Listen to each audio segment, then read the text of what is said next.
नमस्कारम। मुक्ति क्या है? चलिए हम बहुत गहरे तल पे इसको समझते हैं। मुक्ति क्या है? पहले कुछ मिथ्स को मैं क्लियर करना चाहता हूँ।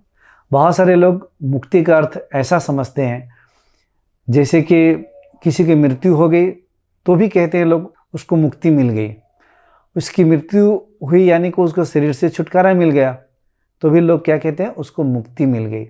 चलो, उसको मुक्ति मिल गई। कभी कभी आप सुने होंगे लोग ऐसे कहते हैं, बहुत उसकी ज़िंदगी में गरीबी है तो गरीबी दूर होती है तो भी लोग बोलते हैं कि मुझे गरीबी से मुक्ति मिल गई। किसी को शारीरिक दुख है, उत्पीड़न है, अगर वो दूर हो जाता है तो भी लोग कहते हैं कि चलो इस बीमारी से मुझे मुक्ति मिल गई। यानी मुक्ति का अर्थ आप समझ सकते हो कि छुटकारा पाना कोई चीज़ों से जो कि आपके लिए बंधन है। तो अब बंधन से छुटकारा पाने को ही हम मुक्ति कहते हैं। तो मुक्ति का अर्थ हो गया संपूर्ण स्वाधीनता। आप संपूर्ण स्वतंत्र हो। किन चीज़ों से स्वतंत्र हो? सारे प्रकार की मानसिक द्वंद्वों से आप स्वतंत्र हो। सारे ऊंच नीच, भेदभाव, सुख दुख, शुभ अशुभ, इन सब से परे पूर्ण रूप से मुक्त हो। इन सारे द्वंद्वों से स्वतंत्र हो, संपूर्ण स्वतंत्र, कोई दाग नहीं, मुक्त हो। यहाँ तक कि मृत्यु का भाव भी अंदर नहीं आता है। मृत्यु से भी मुक्त हो, जन्म मृत्यु से मुक्त, बुढ़ापे से मुक्त, रोगों से मुक्त, दुखों से मुक्त, मानसिक आंतरिक सारी समस्याओं से मुक्त हो। मुक्ति पाने के लिए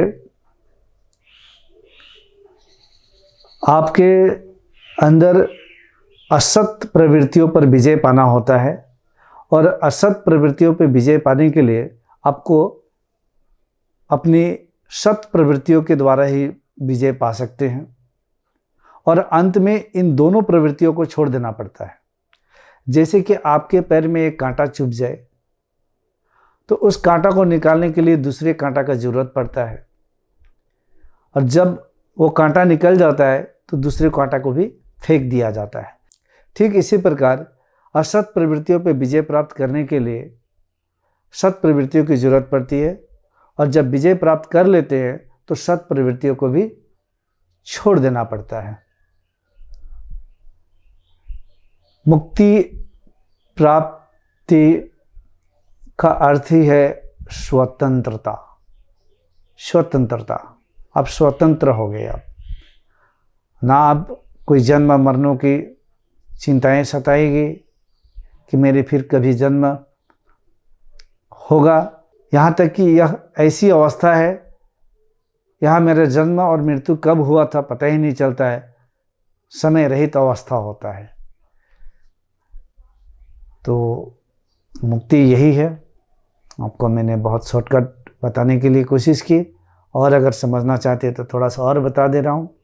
मुक्ति जब जिसको मिल जाती है शरीर में रहते हुए, जीवित रहते हुए, वो इच्छा रहित हो जाता है, अहंकार शून्य हो जाता है, विचार शून्य, ये सारे दृश्यमान जगत उसके लिए अदृश्य हो जाता है।